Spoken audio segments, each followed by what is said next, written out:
আসসালামু আলাইকুম। আজকে আমি দেখাবো আমার ইজি ম্যাঙ্গো লাচ্ছি, জাতীয় লাচ্ছি। এটা সবাই বানাইতে পারে। সবাই সবার মোস্টলি সবারই প্রিয় এটা। ম্যাঙ্গো লাচ্ছিটা তো বানানোর কোনো কিছু না।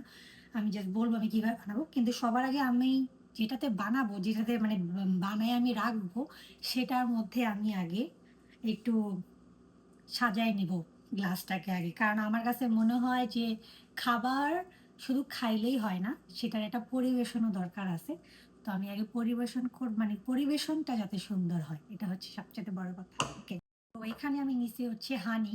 তো হানিটাকে আমি আমার ফিঙ্গার দিয়ে আমি চারপাশে হচ্ছে ভালোভাবে এরকম করে লাগাই নিব। জাস্ট কিছুই না। কারণ হানিটা যদি লাগাই না এটার মধ্যে, তো অনেক সময় দেখছি লেবু হচ্ছে দিয়ে দেয় সাইডে, লেবু দিয়ে এটা লাগালে, বাট কিছুক্ষণ পরে এটা খুলে পড়ে যায়। সো আমার কাছে এটা মনে হয় এটাই আর এটার মধ্যে আমি একটু কি নাম বলে এটার মধ্যে আমি মরিচ পাউডার অ্যাড করছি। মরিচ না, অ্যাকচুয়ালি সরি, এটার মধ্যে আমি পাপরিকা অ্যাড করছি। আর আরেকটা মশলা অ্যাড করছি, দাঁড়াও মশলাটা আমি তোমাদেরকে দেখাবো। মশলাটা আমি ভুলে গেছি নামটা, যদিও এটা আমার জাতীয় প্রবলেম যে আমি সব কিছু ভুলে যাই। ওকে, সো আমি হচ্ছে এই মশলাটা ইউজ করছি তাজিম। তো এটার সঙ্গে আমি হচ্ছে পাপরিকা অ্যাড করছি, পাপরিকা অ্যাড করে সো আমি এটাকে এরকম করে গার্নিশ করি। এখানটাতে আমি সবার আগে এখানে ম্যাঙ্গো পিউরি নিছি আমি। বাজারে ক্যানে যে পিউরি পাওয়া যায় ম্যাঙ্গো পিউরিটাতে নিছি আমি। এখানটাতে হচ্ছে হাফ কাপ আছে, half cup mango puree, half cup টক দই, তারপর হচ্ছে 1/3 কাপ সুগার। যদিও সুগার স্বাস্থ্যের জন্য ভালো না, বাট স্বাদের জন্য সামটাইম ভালো লাগে আর কি।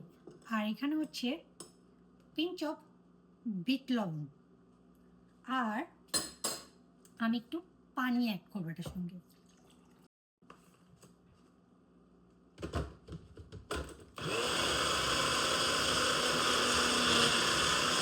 আমি এখন এটাকে গ্লাসে ঢালবো।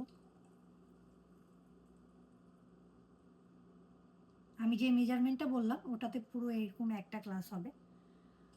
তো এখন আমি যেটা করবো, শুধুমাত্র যে এই গ্লাসটাতে আমি এমনভাবে দিব তাও না, আমি আরো একটু এটাকে ঢং করবো, সাজায় গুজায় নিব। তো এখানে আমি এটা দিব। আর আমি এখানে ক্যানের মধ্যে কিউব আর ম্যাঙ্গো পাওয়া যায়, কারণ ওটাকে আমার এই স্টিকটার মধ্যে ঢুকাই নিব, যাতে সুন্দর লাগে দেখতে। যখন খাবো তখন খেয়ে মনে হয় যে দেখে মনে হয়, দেখেই যাতে মন ভরে যায়। আসলে খাবার যখন খাবো, খাওয়ার সময় যাতে দেখেই মন ভরে যায়। ওকে, সো আমি এটা এভাবে স্টিকের মধ্যে নিছি। সো আমি এখন এটাকে এইভাবে দিব। খাবার পালা, খেয়ে দেখবো এখন কেমন।